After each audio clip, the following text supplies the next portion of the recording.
back with Angela Yee. And when I tell you these guys in here, in their own individual rights, but as a collective, are way up.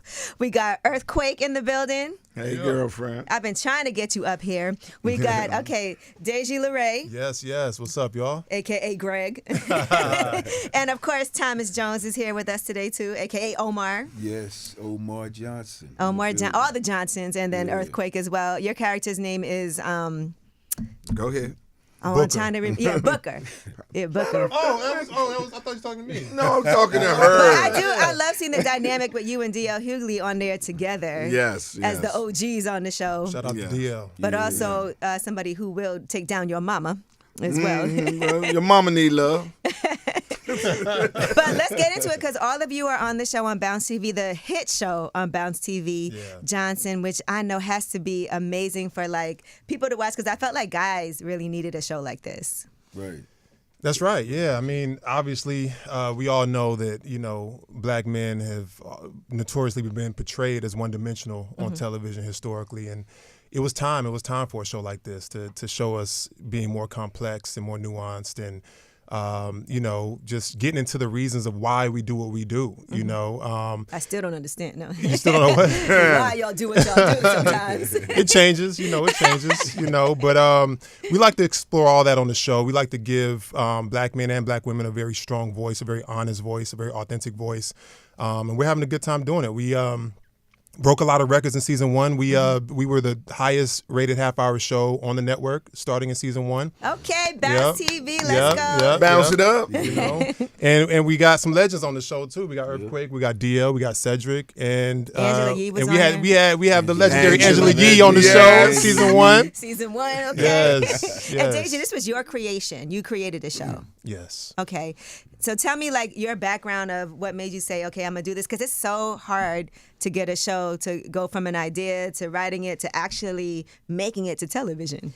I knew there was an audience. You see shows and you see people talking about, man, we need something different. We want to hear a fresh perspective. We want to, and also too, Thomas and I, we say this all the time, but black women have been creating content and telling their story the way that they want themselves to be portrayed over the past however many years, 5, 10 years, really taking control of their narrative. And I wanted us, black men to do the same thing and really have a conversation, important conversation. We talk about important topics that happen in our community, relationships, business when it comes to black men, just black men living their lives. And so I felt like it was time. Met Thomas Q. Jones, he agreed, very like-minded, and we partnered up in 2017 and started shopping the show. So I wrote the original pilot in 2014. Wow. And look at us, 10 years later, about to go into season 4. 10 years later. Don't it feel good? Now, how did Earthquake, when you got casted on the show, tell me what your thoughts were. Who reached out? How'd it happen? Said did. Cedric Entertainer, a good friend of mine. Eric Rome, another good friend of mine. I was like, well, let me see what's up. And what I love so much about the show and what's so needed about the show, and I challenge everybody to watch it, is the fact that these 4 brothers who's the characters hold each other accountable for each other. And that's what's lacking in our community. You know what I mean? They don't harbor the fugitive. You know what I mean? They don't sit down and just allow someone else to do something. They check each other. And I think that was very important. And that's a message that needs to be told. They're able to say, yeah, you my boy, but you wrong on this. Right. You need to be better on this. And they challenge them. And I think that's a lack in our community and it needs to be showed. I have 4 brothers, so I can't be out here doing different things because my brothers would pull my coattail regardless of me being Earthquake, the celebrity.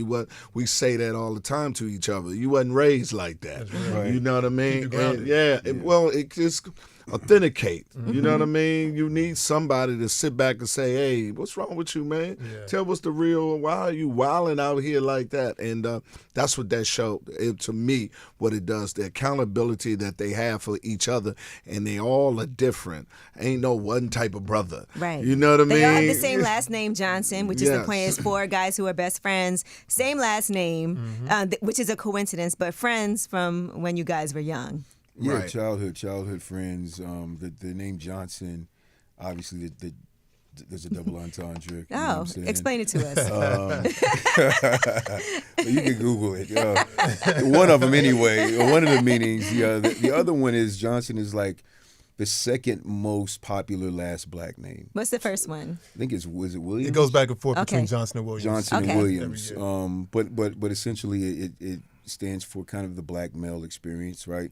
You know, even though as black men we have different individual experiences, overall there's a lot of situations that we're in that we feel the exact same. Right. Because a lot of people look at black men as monolithic. And the beautiful thing about this show, like they said, is all four of the lead characters are totally different complexions, totally different energies, totally different essences, totally different career ambitions. And so you get a chance to see four different black men interacting with each other in real situations. So it's a very, very relatable show to anybody that can watch it, but especially black men. Even for me, while I'm watching it, I'm thinking about, like, you look at the different characters, and women are drawn to a certain type of man, I feel like. But then you get to see Keith's character, because at first people might be like, oh, I would never, like, he's kind of geeky on there. He's got the corny jokes. But then he does treat his woman kind of the best out of everybody. Oh, okay. I mean, just to besides Booker. Yeah, besides Booker. well, you know. Dating his mom. Yeah, Booker treats his mom pretty good. So far, we don't know what's happening. Don't worry about it. I need somewhere to stay. You know what I mean? The black gold bachelor. Yeah, but now that's the point. Is you get to see all these four black men as black men. You know, because a lot of people may be attracted to a certain type of black man because, you know, that's what, you know, either the narrative is or that's what they've been told to like, you know what I'm saying? But sometimes they miss out on the black man that's supposed to be for them, you know, because they're attracted to something that they think they're supposed to be attracted to. So the good thing about the show and what Deji's done as a writer in developing these characters is making sure that there's every type of black man as possible as we can create that's available for people to watch and also black men to see and say, hey, that's me. Right. Yeah. You know what I mean? I don't have to be like Omar to be this, or I don't have to be like Jarvis to be like this, or I don't have to be like Greg or Keith to be like this. I can be me and I'm still good enough as a black man. Well, let's talk about some of the things that have happened on the show. And you guys can binge watch this on Hulu right now. But it is on Bounce TV, and season 4 is starting August 3rd, just to put all that out there right now.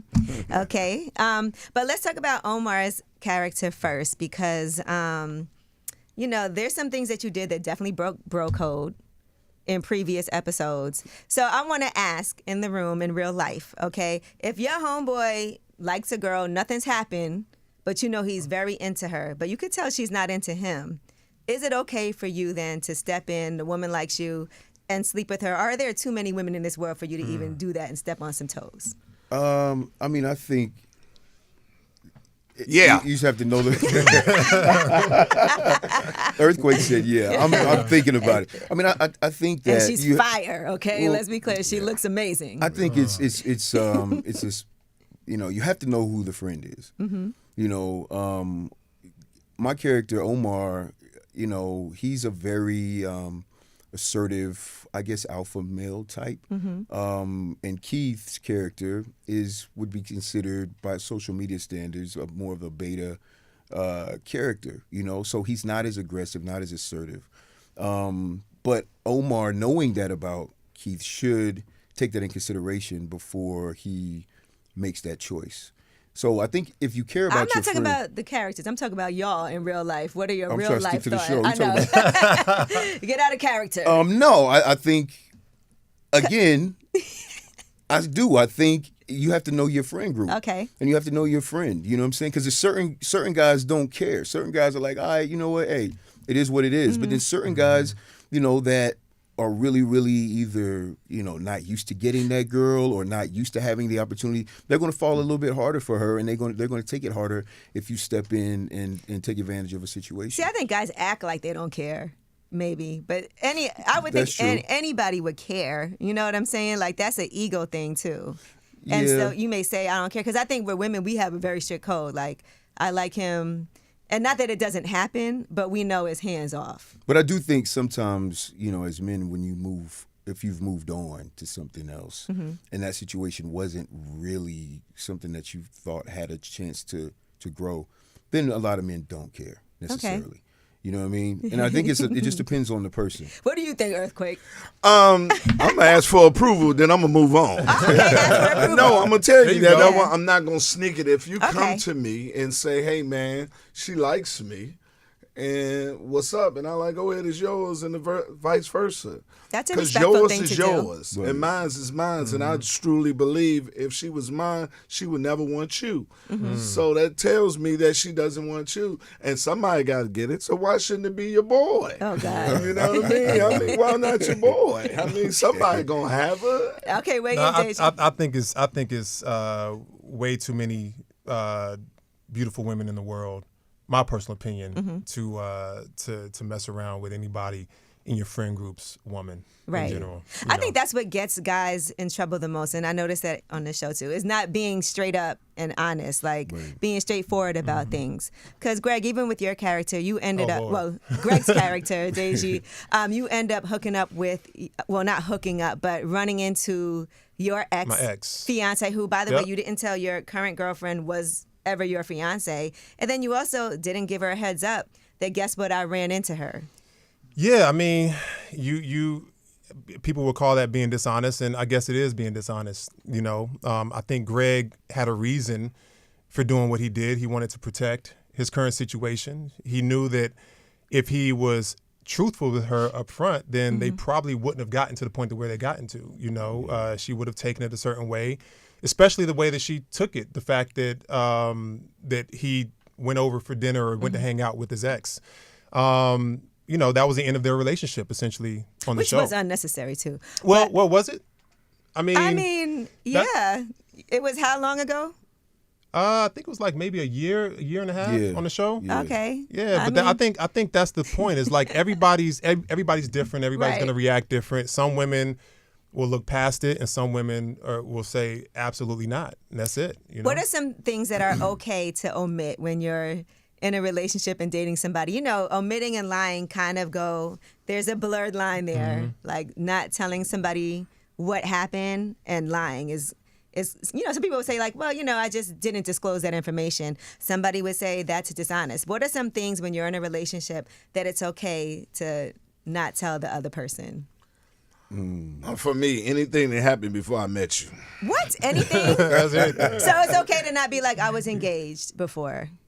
I might say that. Such a thing as engaged and married, but anything below that, it's not. I mean, what about kids? Like having kids? Of course. Yeah, absolutely. I can't hide my children like they drug money. Here she comes. Get underneath the bed. My new woman is coming here. But I think the past is the past. I deal with you on the day that I met you. I don't.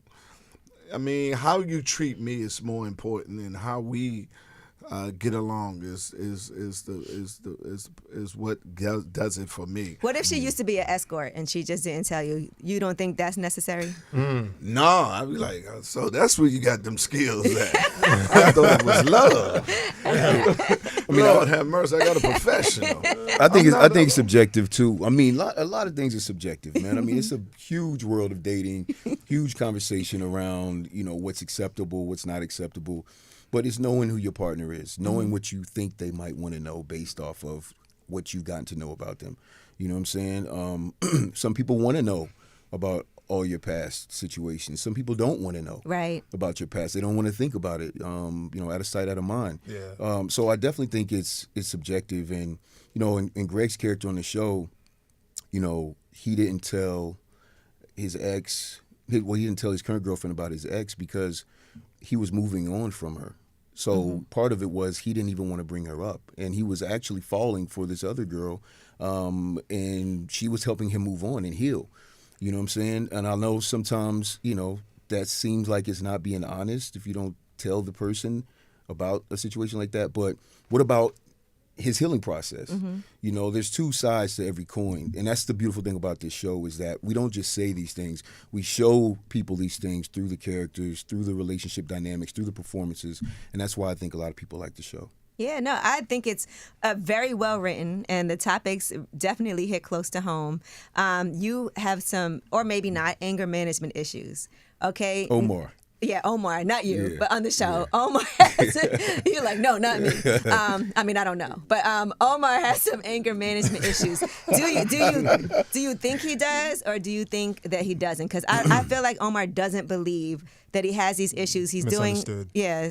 I think Omar is misunderstood. I think Omar is a straight shooter. A lot of people don't like the truth. You know what I mean? I think he's a very deliberate person, and that can come across as angry. That can come across as aggressive sometimes. And we as black men, that's what we go through sometimes, you know, even if we're right. Our truth sometimes is considered aggressive, just our basic truth. And I think that's what Omar represents. So it's a pleasure for me to play this character because I'm able to help show people that even though Omar has this certain stature and energy and he's dark skinned with tattoos and this, you know, stereotypical look that says aggressive, he's a human being as well. He's vulnerable. There's a reason why he acts the way he acts and he does the things he does. And I don't think we really get to see that on a lot of TV shows. I think sometimes black men, you see them as being just this negative, stereotypical person, but then there's no backstory. How did he become that? And I think a lot of other people get the grace of being given depth to their characters, and that's what we pride ourselves on in this show, is giving all the characters depth. No, Deji, there's a part, and you know, coming back, that has to do with Omar's character, where you want everybody to come to church. Yeah. And you get up and you reveal on the show that the pastor actually touched you when you were younger. And I was thinking maybe some of the anger and some of that comes from like past trauma when you start to see things like that. Yeah, that's the idea. You know, the idea is, you know, there's a lot of things in Omar's past that he hasn't truly unpacked. You know, coming up for us, you know, going to speak to somebody professionally was looked at as a negative thing. You know, it was looked at as a luxury. It wasn't something that was considered something that we did in the neighborhoods that we grew up in, or just in our culture in general. Right. You know, so your character is against it on the yeah, show. yeah. And I wanted to make sure that, you know, there was a character that had an opposing perspective on that, because, you know, there are people out there who feel like when we're talking about mental health and seeking counseling and things like that, that, you know, we're overcompensating now, and everybody's kind of blaming everything on this mental health, you know, fad, essentially. And so that's Greg's perspective. Okay. But that's not Omar's perspective, is not Jarvis's perspective or Keith's perspective. But that's the beauty of the show. We want to make sure that we are representing all perspectives on this show. But yes, his past is catching up with him, and he is finally seeking professional help for something that happened a long time ago. Earthquake, a lot of people would say that comedy is therapeutic. Very. Yeah, so can you talk to me about that? And have you ever done like professional therapy, or do you feel like you let it all out on stage? No, I mean, instead of me laying on a couch and paying $100 an hour, I'd rather stand on stage and pick up $20,000. There you go. Hey. Tell my Everyone doesn't have that luxury, sir. I mean, but open mic is there. If you go up there, start. But it's very therapeutic. It helped me through some of the lowest times in my career, and it also sharpened my comedy wit, because I was able to turn the pain into a joke. And I am like him. I don't believe in therapy that way. You know, people come to me all the time and say, would you go to marriage counselor? And I say, I didn't need a person to get her. Why do I need a person to keep her? So that has always been my mentality. And from that neighborhood, when I seen that episode, I was like, yeah, I don't believe in therapy on that part either. So it's the great thing about the show, and you know, I'm just so fortunate to be a part of it. They get all perspective of all the people in the hood of who we are as a people. Right. And therapy comes in multiple ways. Like, for example, you know, I played football for a long time. Played from the time I was 8 to 33. And this is Thomas, not Yeah, this is Thomas. Thomas. This is not Omar. This is not even Thomas Q. Jones. This is Thomas Jones. You know, so I played football from 8 to 33, and football is a very irrational game. It's a very violent sport. And when you get into the NFL, it's the maximum version of that. And so you develop certain characteristics, certain mannerisms, certain behavioral characters that characteristics that are hard to shed. Because in the NFL, in the locker room and on the field, it's just the arrogance and the aggression is in the air. And there are really no consequences to the aggression. There are really no consequences to the violence. There's really no aggression to how you speak to people or how you talk to people, because all that matters is production. And when I retired, I'm still used to being in the locker room, still being on the field. That's not real life. Right. Yeah. My real life is in the locker room where I can say what I want to say, and if something happens and I don't like something, I can just punch you in the face, or you can punch me in the face, or, and it's considered respectful. He's, earning his respect. You can't do that in the real world. You can't punch somebody over a parking spot. You're going to jail. So you for, want to, but or at the gym playing basketball. So for a few years, I was kind of in this who am I space, like, between being a football player, between being a real person, that my therapy came from acting classes. Okay. Because when I moved to LA and I joined the 2 or 3 acting studios I was in, I was able to learn how to use all that energy and put it into characters. And that's great because not a lot of, just when you think about the numbers of professional NFL players who will go on to have a career just as thriving as it was when they were in the league, those numbers are not going to be very high. Right. No, they're not. But also I committed to it. And I let football go. And that's hard to do when you've been good at something for so long and you're recognized for something for so long, to let it go and take a chance to that leap into the next thing. And that's what I was able to do when I was able to take the coaching and take the criticism and also get a lot of things that I didn't necessarily want to deal with off my chest and learn how to put all that into character. So now all the traumas and things that I dealt with are the most beautiful things in my life as an actor because, for example, the Omar character in the episode that we're talking about where he's being the most vulnerable I've ever been as an actor, I was able to use things in my real life and put that into the character. And I wouldn't have been able to do that if I didn't have therapy in my acting classes, talking to my acting coaches. Right. And part of the show is also that your son wants to play football really badly. Yeah. And that's hard for a parent because I'm sure you want him to. Your ex-wife or soon-to-be ex-wife doesn't want him to play football. Right. And it's hard because he really wants to, but at the same time, it is dangerous. And he got injured. You know? It's dangerous. And plus, he's working on his marriage. And, he's made some mistakes with his wife, and he's trying to clean it up. And, he cares about his family. And that's the good thing about this character, and I like it. It gives the good black men that love their wives and love their kids and fight for their families, it gives them a voice. There's obviously the deadbeat dad narrative that's out there. And there's a lot of guys that aren't taking care of their responsibilities. And I've said this before, if you're a deadbeat dad, you can't be my friend. Right. You know what I'm saying? That's real. But there are good black men that do love their families. And ladies, you should not date a deadbeat dad either because he would do the same thing to you. No. Listen, deadbeat dads to me are, I just don't know how you could be a deadbeat dad. I don't know what instinct you don't have that says provide and protect. I personally don't. You know what I'm saying? That's why I couldn't have someone like that in my friend circle. But there are black men who are going through the court systems that maybe have, a dysfunctional relationship with the mother of their kid, and so they might not be able to see the kid. Right. The thing I get the most from my character is fathers that DM me, or say, man, thank you so much for speaking my truth, because there are a lot of black men that do care about their families and their kids, and sometimes they don't have the voice that they might necessarily should, especially in the Hollywood space. And, I hope us talking about all of these themes on the show is going to make people who haven't seen it go and binge watch it ahead of season 4. Starting August 3rd. Now, I also want to discuss squatting because that's a huge issue right now in Atlanta, and it ends up, because this show is shot in Atlanta, being an issue on this series as well. Yeah. And I was like, how would one handle that situation in real life? You Airbnb your place on the show, Greg's character, and the person is not trying to leave. And it's like, look, I did my 30 days, now I'm a resident, and I live here.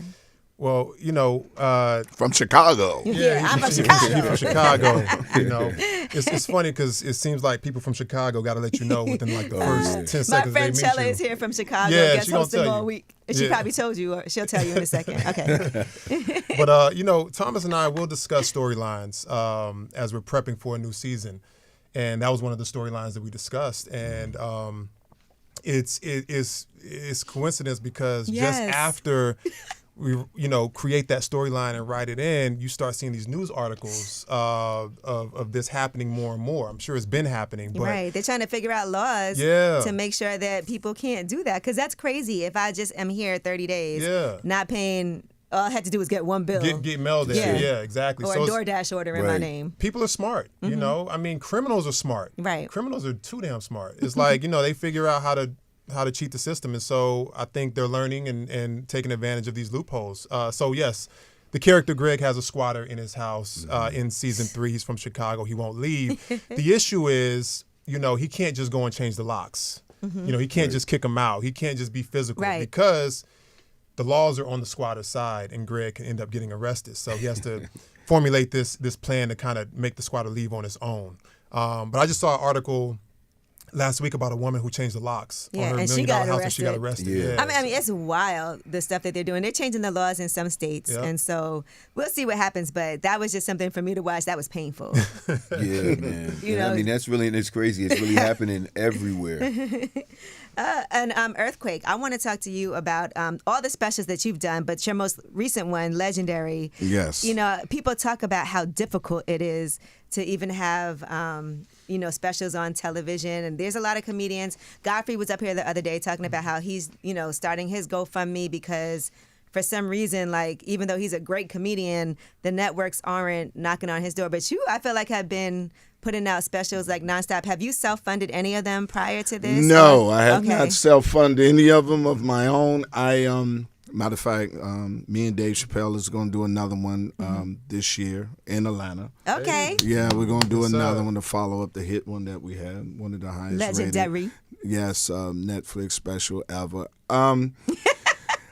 It's hard because it's subjective. What's funny to some person is not funny to another. Being in the business for 30 years, and people come to me all the time and say, well, Quake, why don't you have your TV show and your movies yet? I say, apparently I didn't make the right person laugh yet. And that's the thing about it is. And Dave Chappelle came to me and put his name and his relationship with Netflix up and said he wanted to produce mine. And that in turn got me into the door, and I knew this was going to be a game changer for me off of it, and which it was, and opened up everything else for what I'm doing now, my own TV show, my own radio show, and all the other things that I'm doing.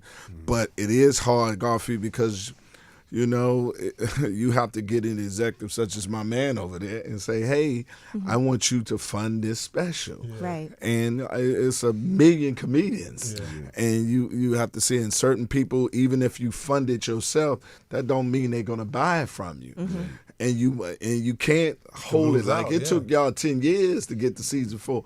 If you do a special, you got to sell it within that year. It is timely. Because it's going to turn. You know what I mean?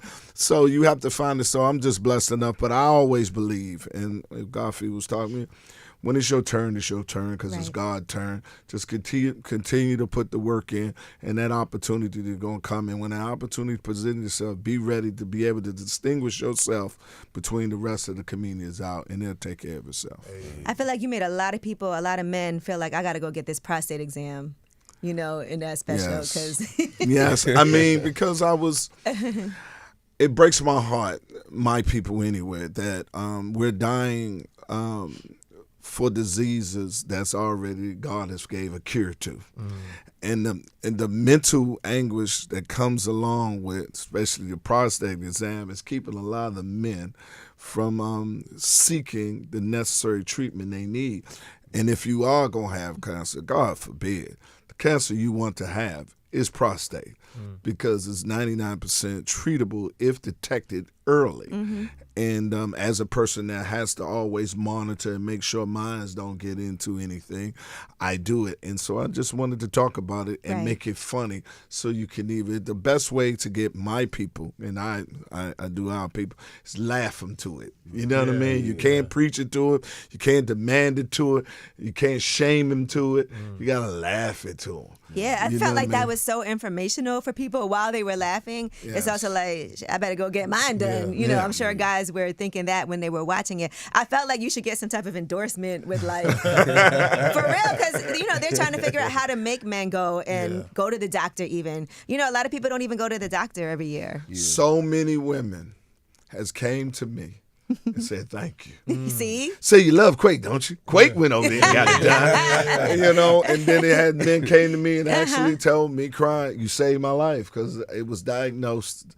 And now I'm going through treatment. Had I not went down there and did it, I wouldn't even be here. I mean, it's strange. It's humbling, to be honest. I feel like that'd be with a you. good storyline, in the future, just because health and going to the doctor and black men, and I think people in general, like not wanting to go, but I think in particular, just that. Because I thought about that watching your special and then also on the show. Because how do you guys come up? Like, do you sit down with each other and like, this is what's happening in my life, this would be a good storyline? How does that happen, the process? Yeah, I mean, the process, a lot of it happens with conversations that Thomas and I have ongoing. This guy doesn't sleep, okay? He calls me, he texts me like 2, 3 in the morning. I'll be knocked out, but we have creative conversations, pay attention to what's going on in the world. Some things are taken from current events that are happening, controversial topics that people are discussing. Gentrification, organized religion, things like that. But police brutality. Yep. Yeah. But It's a lot all of on it there. is taken from, borrowed from experiences that I've seen, friends of mine go through, conversations I've had with people, and we turn it into an entertainment factor, but still keep it enlightening. What are some things that you guys have gone through that happened on the show? I'll let the creator answer that. Well, I take one of them. Going to the barber shop and have a bald head and only have 3 strings, and they charge you like they gave you a full fade, $55, and be like, a tip for what? Yeah, that's happened to me too. On the what they charge them, $65, $75. $65. Yeah, $75 $50 to shave your beard. And then you got a tip. The tip be like $25. Yeah. I can't sympathize. Getting our hair done costs more than that. Well, you have hair. Yeah, okay. You know what I mean? We're talking about us not having hair. And we can shave our own hair. The only problem is I can't line mine up, so I have to go in there to get it lined up, and you give me the same price as you was cutting Thomas' hair. I'm like, look at all that hair you got. Come on, man. I mean, I don't even have 60 string of hair. How are you going to charge me $60? And it's a shame. So that part of it, when he covered that at the barber shop, I stood up and looked at my barber because we were watching at it. I said, I was watching the barber. I said, that's how I feel every time I pay you. You know what I mean? I think for me, I can't really think of one in one particular. It's just the beautiful friendship that we have as the 4 lead characters, because we're like that in real life. The playful banter, how we joke with each other, how we, make fun of each other's insecurities in a way where it's letting the other person know, hey, it's all right, man. You don't have to take it that seriously. I think that's the part that I really love the most, because that's how guys talk. Right. You know what I'm saying? When you're in your friend group, you know your friends. You know which friend is going to be sensitive to what conversation or what insecurity they have. And, I think because we're so good friends, Derek's Brady, who plays Jarvis, Philip Smithy, who plays Keith, and then obviously Deji and I, we've built this brotherhood and this chemistry that's just magical. And when we get on screen, when we get on camera, it's magic. You know what I'm saying? So I think just for me, that's how I am with my friends in real life. You know what I mean? And a lot of men watch the show, and I think that that's what they connect to. They connect to, these guys are real friends, and they're not acting like they like each other. They really are really good friends and brothers. And shout out to the women of Johnson too. Most man, we have some incredible co-stars. This is not a show about men just sitting around complaining about life. This is us navigating life, our relationships with black women, and Kalila Joy, Terrence Simmons. We have the beautiful Terry J. Vaughn, who's been on the show for a couple of seasons as well. You made an appearance on the show. These are all women of Johnson. Rosa Acosta. Can't forget about Rosa. So many, and they're all equally important, because that's a part of the guy's story. And I think that's one of the compliments that we get all the time, is the show is so well balanced when it comes to these different perspectives. It's not heavily weighed on the men's side or the women's side. It's equally balanced, and everybody has a perspective. Right. We show the men make the mistakes with women. Yeah. the same mistakes that women talk about. We show the guys doing that. And we have the women call them out on it, but we also have the friends call the guy out on it too. Right. You know what I'm saying? Because that does happen. I know sometimes it doesn't feel like men make each other accountable, but it does happen. If you really care about your friend and you love your friend and you want him to be the best version of himself, you can't be afraid to call him out, and that's what we do on this show. So the black women on this show, great actors, beautiful, all different essences and energies as well, different hairstyles. I mean, the blackness of this show is also something I'm proud of. It's a very black show in regards to just the culture. The culture is a character on Absolutely. the show. I mean, and shout out to Derek Brady. He's not here, but he plays the character of Jarvis. He get on my nerves on that show so much. He's married. He was married to a white woman, Right. and his views on things can be a little very like whitewashed, at times. But then, why he smiled like that? No, I mean, but that's then sometimes things happen that make you realize. That's his truth. Yeah. We needed him because he's a black man too. Yeah, he's just that version of a black man, and most of the time that version of a black man gets written off, right? Because he has a different point of view. But let him get pulled over by the police. He's still a black man, regardless of whatever he's believing. So the show is trying to be fair to as many versions of a black man as we can. So when black men watch this, they can see a version of themselves, because that's the whole point of it. It's like we're not monolithic, but we're still black, and we still have similar experiences. We're just different. Jarvis gets on a lot of people's nerves. You know what I'm saying? But but he has some great moments. He does. But what Deji always says is, we play on the stereotypes of black men, and then we flip them on their heads. Right. You know what I'm saying? Because you have to really give these characters somewhere to go and somewhere to grow. And if you watch all 3 seasons, which is streaming now on Hulu, and then season 4, which will be on Bounce August 3rd, you'll see how far these characters have come from season 1 to season 4. Totally different characters, and that's an evolution process that we try to create with these 4 black men that you generally see at some point in real life with real black men too. What can we expect for season 4? Like, what are a couple of things? As we left off from season 3 at the end. And I like the fact that y'all, by the way, shout out some great organizations. I saw y'all was eating a Slutty Vegan. Yep. I love that restaurant. Shout out to Pinky Cole. Big Brother, Big Sister program. You guys also showed some love to them. These are real life things that can affect people's businesses, which is a positive thing. Right. That's right. Yeah. What we want this show to be is authentic as possible. The culture is a character. Slutty Vegan, different locations that we film in Atlanta, different artists that we have featured on the show, performing on the show. That's really nice. Yeah. A show that I loved when I was a kid was New York Undercover. And I loved how the soundtrack was the so soundtrack important. was dope. And like every other episode, they were at, I think it was Natalie's the name of it. They had a live performance, if I'm not mistaken. So we wanted to make sure that music was a big part of the show as well. Jade Nova has performed on the show, Kenyon Dixon, Josh Dean, who's with Wonderland.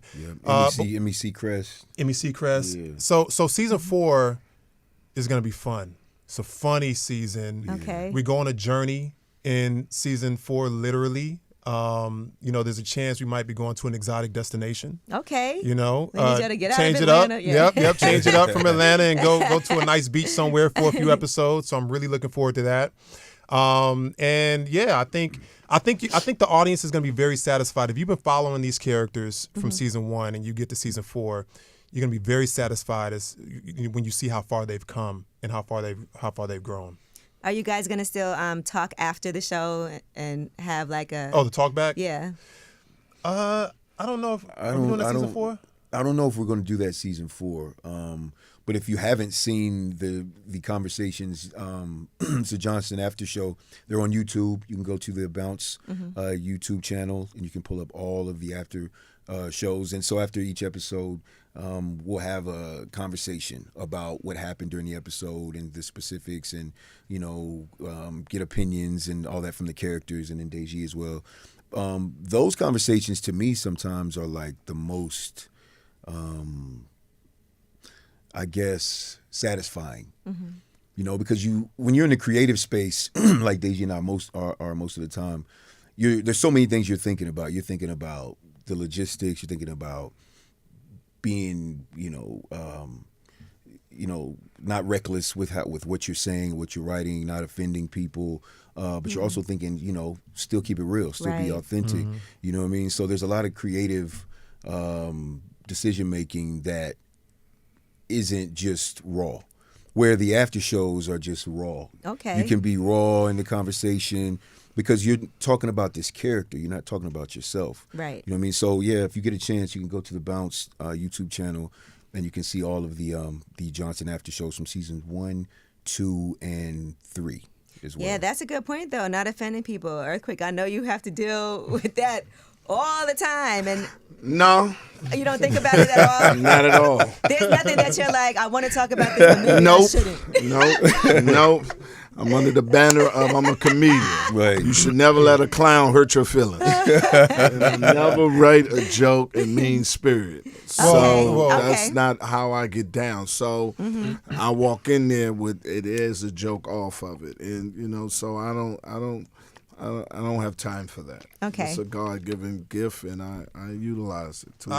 He's telling the truth because when we're on set, Earthquake will say whatever the hell comes to mind. Yeah, okay? really There's things that we had to cut out. Luckily, we the editors. See, Bounce TV is a little different than stand-up, though, 'cause, right? Well, they give you the freedom, and you want to go there and then let them bring you back. Okay. And that's it's a great thing. They allow you, and they have the best set. Period. The atmosphere for you to be able to create. Been on so many shows that you sit there and be like, why did you hire me?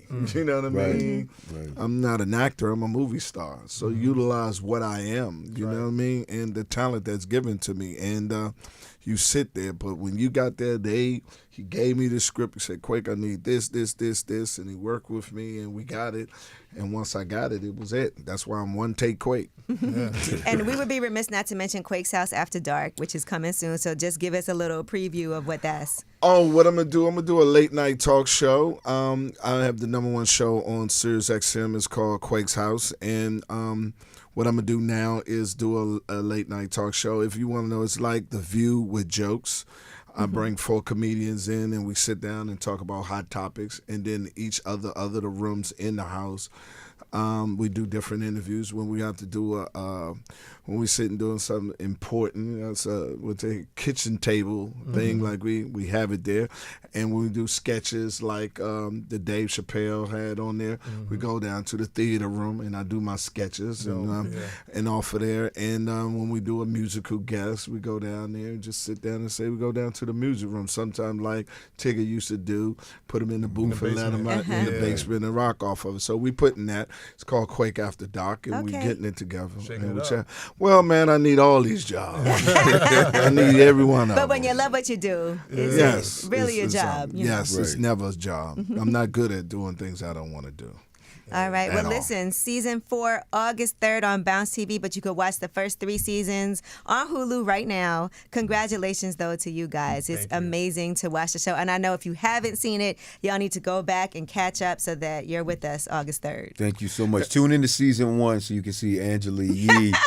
Episode 10. Is episode 10? The finale episode. Yes. Yeah, Angela was doing her thing. And humbly, from one radio person to another, congratulations. Oh, thank you. That means so much to me. No, congratulations. I know what it took for you to get here, and I'm so proud of you. Thank you. You could have never told me I'd be sitting in the same room with Earthquake when I was, coming up in this. So I appreciate you. I love you, girl. I love you too. Root for you. Thank you, guys. I appreciate y'all so much. The Johnson. No S.